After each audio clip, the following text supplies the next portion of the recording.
I have been working with one of these testers, testing a variety of components, just generally getting confidence that the measurements it makes are can be trusted, and if not, what are the issues and so on. But in doing that, one of the things that I was doing was testing some MOSFETs. Now, this particular MOSFET is what is called a power MOSFET, and you see the transistor here, it's in a TO220 so let me zoom in a little bit here and see if I can get it to focus. Well, that's, I think, the best I'm going to get. And you see that it displays that it's an NEMOS. That N means it's an N channel, E means an enhancement, and by the way, you can tell that from the diagram as well. An enhancement mode will have a dotted line for the channel, depletion mode will have a solid line, and similarly the arrow that points in or points out tells you whether it's an N channel if it points in and a P channel if it points out. But on the right side, it talks about VT, which is the threshold voltage, and it says 3.3 volts.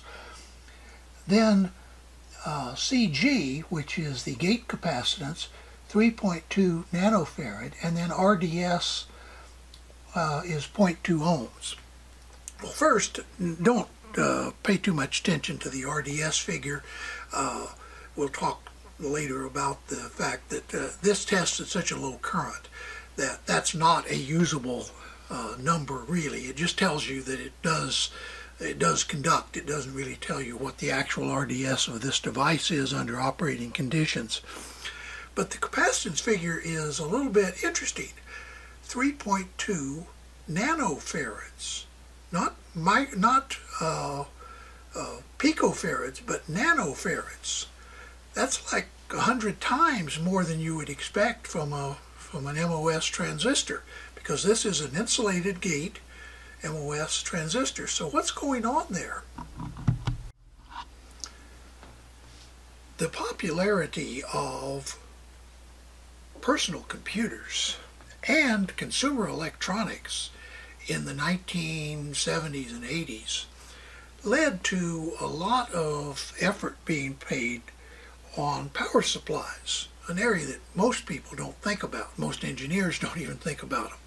They just sort of assume that there will be power there for what they want. But making an efficient power supply that would fit in a small space and would provide relatively high power in cases like television sets and things of that sort became a serious issue in the late 70s and early 80s, and by the 90s it was an area of considerable research and development. So switching mode power supplies like this began to replace the linear power supplies that had existed before. So what does that have to do with testing MOS transistors? Well, the transistor that we are testing is a power MOSFET, which is exactly what you see right here in this. It's on a heatsink, but that is a power MOSFET. And the gate capacitance that I talked about has to do with the way those power MOSFETs are made. So let's take a look at that. Here's a little scribbling that I did to show what's going on with those power MOSFETs. One of the things that is good about an MOS transistor is that the resistivity of the channel has the right temperature characteristics. Unlike bipolar transistors, where as the current increases, the temperature increases, as the temperature increases, the current increases, and it can get into a system called thermal runaway. In other words, the temperature just keeps going up, and it's because it goes up, it draws more current. Because it draws more current, it goes up, and it's like a dog chasing its tail until eventually the transistor collapses in a mass of molten silicon. But a MOS transistor doesn't do that. It's actually the opposite. As you increase the current through the channel, the resistance of the channel actually goes up a little bit. Well, that's great because it means that you can parallel MOSFETs like this. Here, the drain is connected to the drain of this one. The source is connected to the source of this one. And if you then parallel the gates like that, you now have a higher power transistor.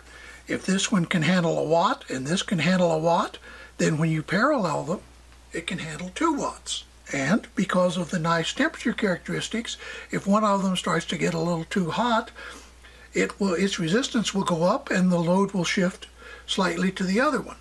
So, power MOSFETs are done like this, only instead of 2 transistors, it's dozens or even hundreds of MOSFETs can be paralleled.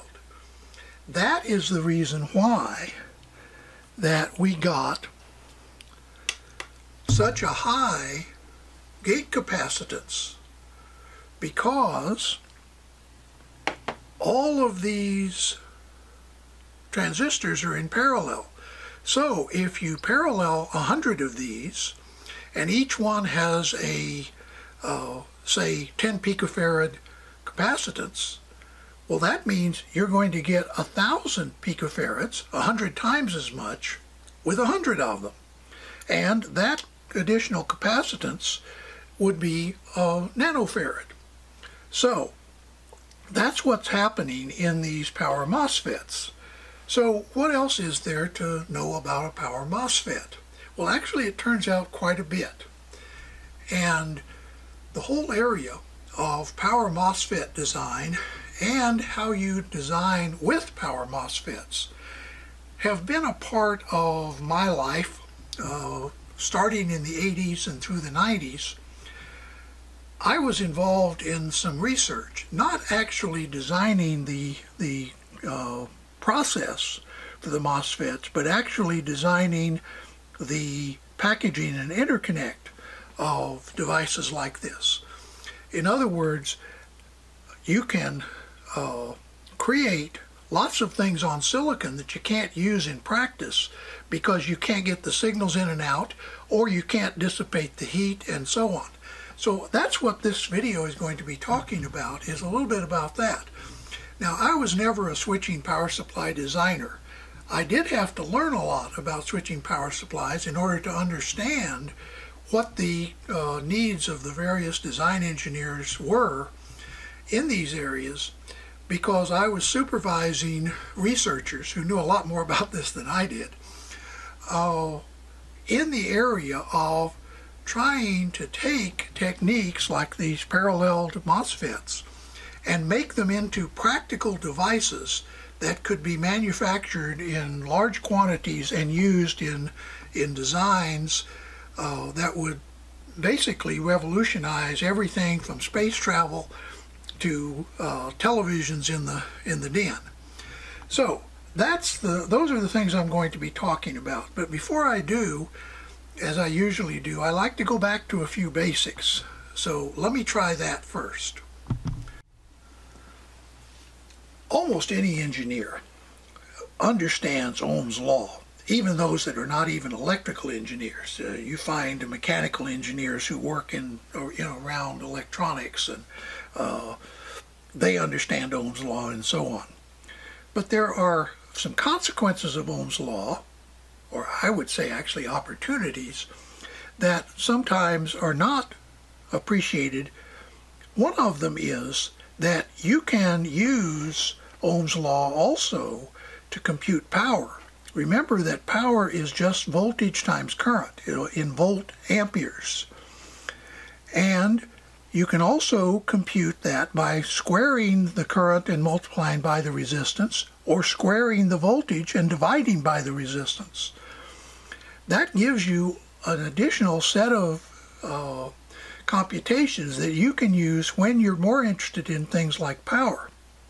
For example, if you put 2 amps through 4 ohms, you get 8 volts. I think everybody understands that. If you put 8 volts at 2 amps, in other words, if you measure that same resistor or whatever it is, that means you get 16 watts. That's just E times I.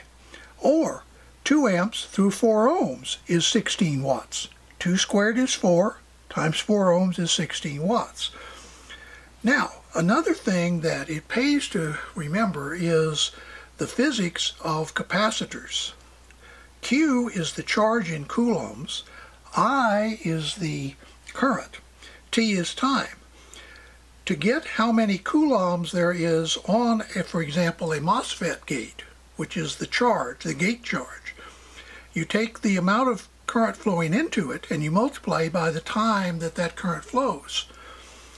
Also, E, that is the voltage, is the charge times the capacitance. Another way to say this is capacitance is defined as volts per coulomb. In other words, if you divide both sides by Q, you get E over Q equals C. If you have 2 coulombs in a capacitor of 3 farads, you will get 6 volts. Or if you flow 2 amps for 1 second into 3 farads, you will get 6 volts. Now those are important when you start designing using these power MOSFETs. And the reason is that charging the gate when it has such a large capacitance can be an important design consideration. So, what we have learned so far is that power MOSFETs are just multiple MOSFETs, sometimes hundreds of them. They have a negative temperature resistivity. They also have a low drain to source resistance. I said earlier we'd talk about that later. But they have a high input capacitance. They also have the normal Miller capacitance, which occurs in any amplifier, where the gate to drain capacitance becomes multiplied by the voltage gain of the stage. And we'll talk about that in a little bit too. Finally, one of the problems you have to deal with power MOSFETs is they often drive inductive loads. It can be something like a motor or a device of that sort, but it also can be an inductor or a transformer. And that means that you have to think about some kind of snubber to kill the inductive ringing that occurs whenever you shut off an inductor. If you don't pay attention to that, it'll ruin the transistor real fast. Another thing that you need to think about is efficiency and power management. There's no point in designing a complicated switching power supply like this if it's less efficient than a linear supply, because one of the problems with a switching supply is it generates noise, and so suppressing noise adds cost to not only the power supply but also to the design. If you're not getting a lot more power efficiency, then it's not worth it. So you want to minimize the turn on and turn off time, because it's while this transistor is in the active region that it dissipates power. That active region consists of the turn on time, the total on time, and the drain resistance, or the drain to source resistance, and the turn off time. So you want to minimize the turn on and turn off time. In other words, you want to charge that input capacitor real fast. You want to minimize the drain to source resistance, because as long as that transistor is on, as long as that MOSFET is conducting, it's consuming power. And when it's dissipating power, it's warming up. Now, let's look at some of the downsides. Microcontrollers do not have much, excuse the moving around here, much output voltage, and they don't have much output current. So driving a power MOSFET with a microcontroller, or a lot of small chips like the PWM devices and so on, you need to worry about the fact that with such low voltage and such low current, it takes a long time to charge those gates, which means you cannot minimize the turn-on, turn-off times. And finally, the longer you spend turning on and turning off, and the higher the drain-to-source resistance, the more thermal management becomes a problem. So we'll talk about some of this as well, though I think we may have to postpone some of that to perhaps a second video. This one may get a little long. Okay, so let's talk a little bit about how you charge the gate of a power MOSFET. If you remember, we said the power is the voltage times the current. Well, the voltage is the voltage across the drain to source. The current is the current through the channel, or it's the drain. It's effectively determined by the voltage across divided by the resistance of the channel, which is RDS. Now, at low currents, RDS will be higher. As you drive the gate harder, or I should say as you charge up the gate more, the drain to source resistance will go down. Many modern MOSFETs, power MOSFETs, have a drain to source resistance in the tens or perhaps hundreds of milliohms, very, very low. And part of that is simply because if you parallel all of these resistors, eventually you get a very, very small total resistance. So if you turn on all of these MOSFETs, and there may be 100 of them, each channel is paralleled by 99 other channels equally as low in resistance. So you get the RDS down. Well, that's one of the things we wanted to do, lower RDS. The next thing we want to do is we need to charge this high input capacitance. How do we do that? Well, the turn-on time and the turn-off time is the amount of time it takes to transfer charge into this gate. And if you remember, we said that the charge is I times time. So the thing we want is we want to get a large I if we want to charge this gate in a small amount of time.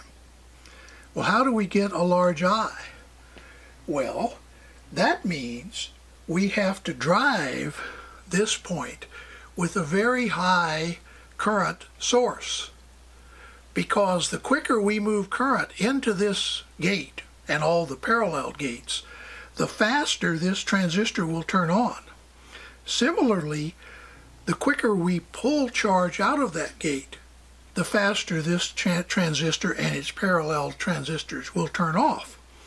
So, to get efficient power management, we need a lot of current into the gate, and then we need to pull a lot of current out of the gate to get these low turn-on and turn-off times. Well, we have seen that things like microcontrollers are not going to hack that. Way too little current. You can, a modern power MOSFET can require more than 1 ampere flowing into the gate to achieve the kinds of switching speeds that you need to keep the power dissipation down.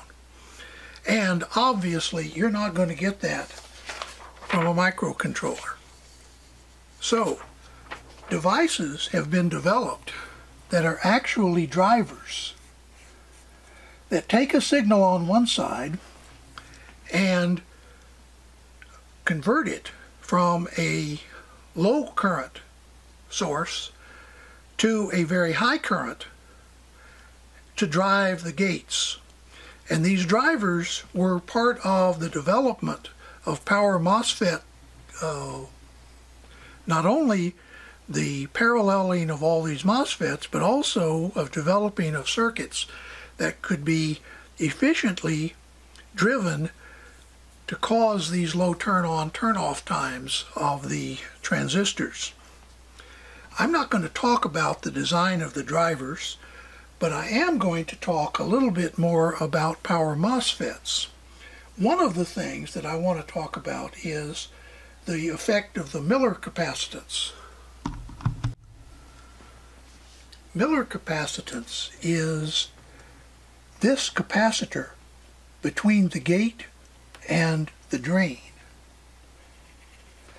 It's called the Miller capacitance because the fellow by the name of Miller was the first to notice that this capacitor, unlike the gate to source capacitor, which is just in the case of a power MOSFET, all of these paralleled capacitors for all these hundreds of transistors, but it remains relatively constant.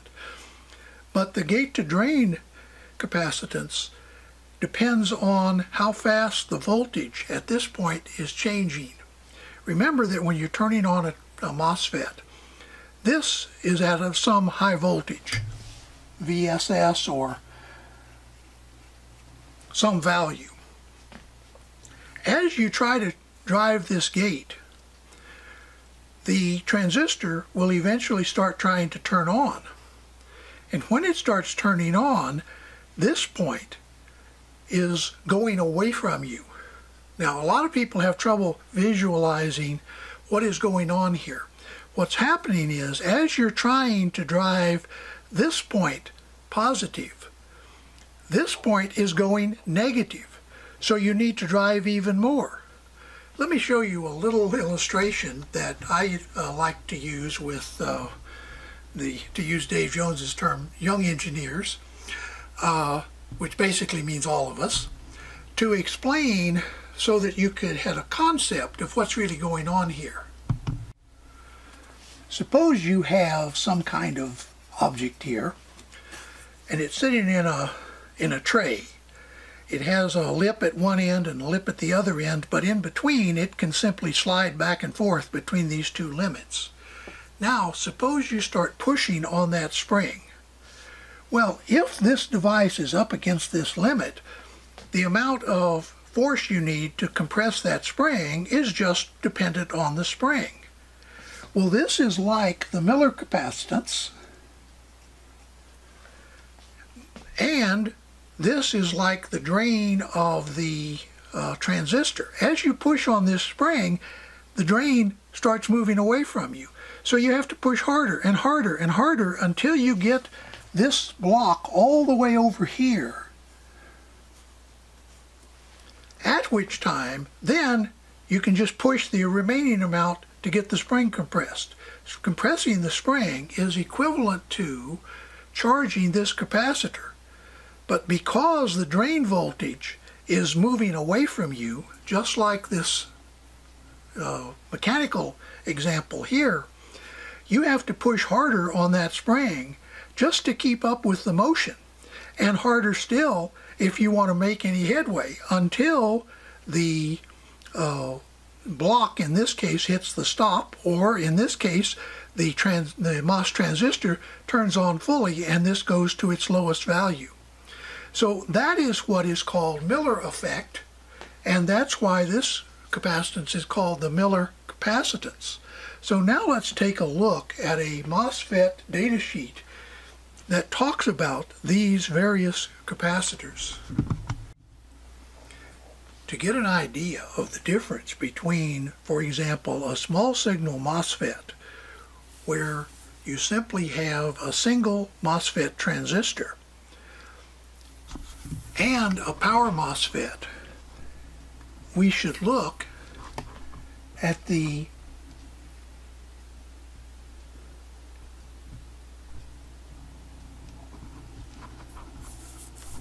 I've managed to get it too small there, at the characteristics of these devices. Now, this device has very little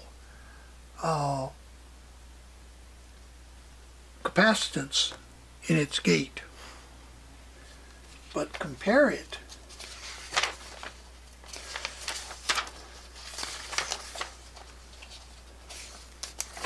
to a power MOSFET. This is the data sheet for an IRF 540. It's one of the transistors. In fact, it's the ones that are in this tray right here. By the way, behind it is the complement of that. That is the 9540, which is the PMOS version of the same transistor. Comes in a 220 case. It has a voltage from drain to source, in other words, the supply voltage of 100 volts. Now, of course, take these numbers with a grain of salt. That doesn't mean you want to use this thing at 100 volts. That means don't ever use it at 100 volts. It's right on the edge. The second thing is the RDS on. Notice it's 44 milliohms. But if you remember, we got 0.2 ohms, which is 200 milliohms with the tester. What's the difference? Well, this RDS is tested at a fairly high current. And that high current means a very high gate voltage. High gate voltage means that the channel is conducting a lot. So to get these low drain to source resistances, you have to turn this transistor on pretty hard. And then finally, it has a drain current of 33 amps. So what is it that we have to worry about with regard to the input capacitance? Well, to do that, we have to go on to page 2. And we have to look at the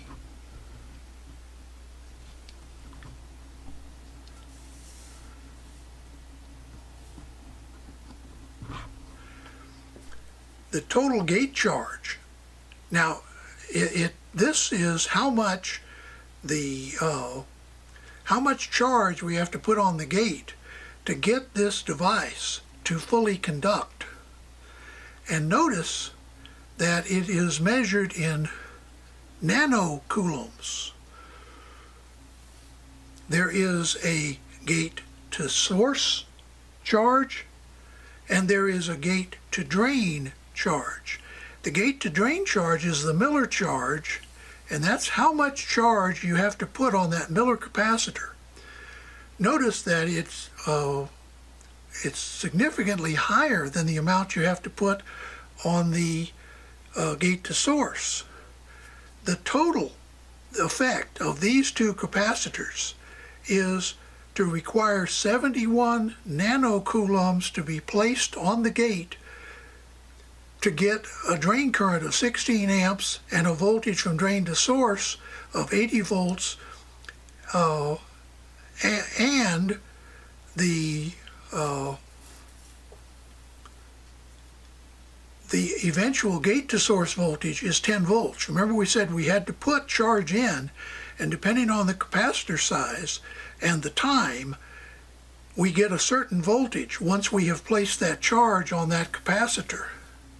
So, what does that do for the rise time? Well, these turn on and turn off times, rise time and turn off delay time and fall time.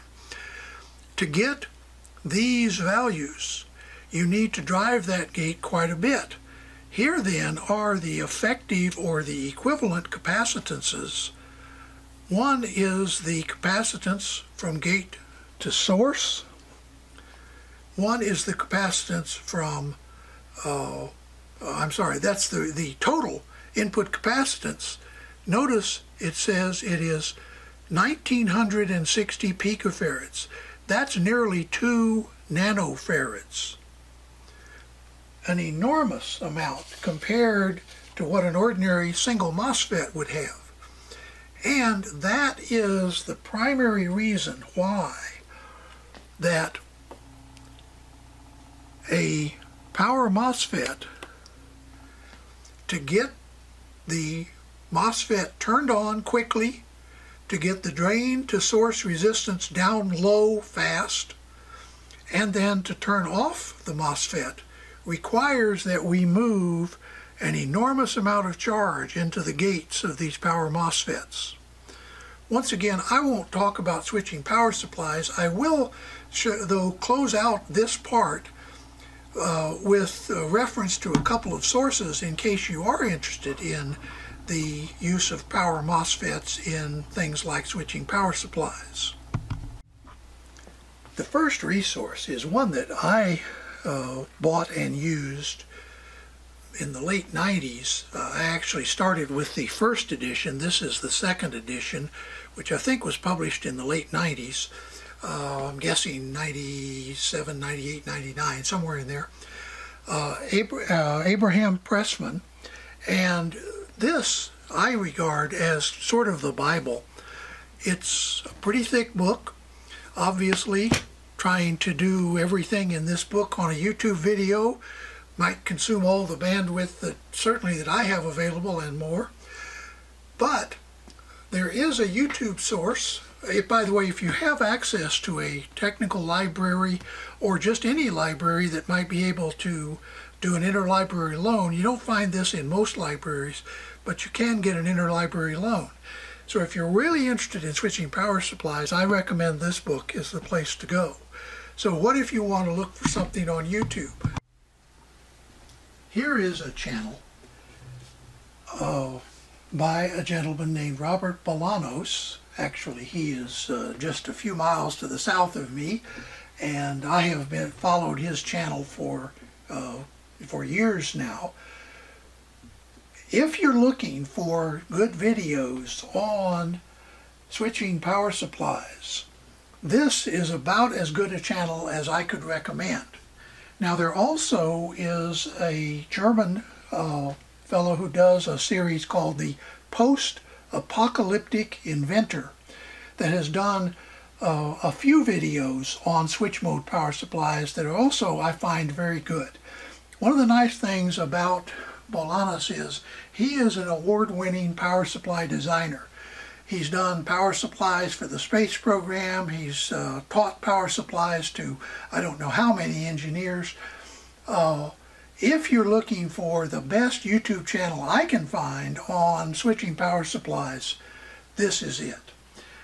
So, we came a long way from that little tester to designing power supplies for spaceflight, but that is the range of topics and thoughts that you can explore if you're interested in this whole area. I'm going to end this video here, but I do intend to get back eventually to the whole idea of power management in a switching power supply, because I think that's an area that far too few engineers understand anything about. And at least in my experience, I know when I started out, I didn't know a darn thing about it. And maybe not much more today. But I have learned a few things, and I've been privileged to work with some of the best people in the field. And they've taught me a lot that I hope to be able to pass on to you. But in the meantime, stay tuned, stay safe, and have a nice day.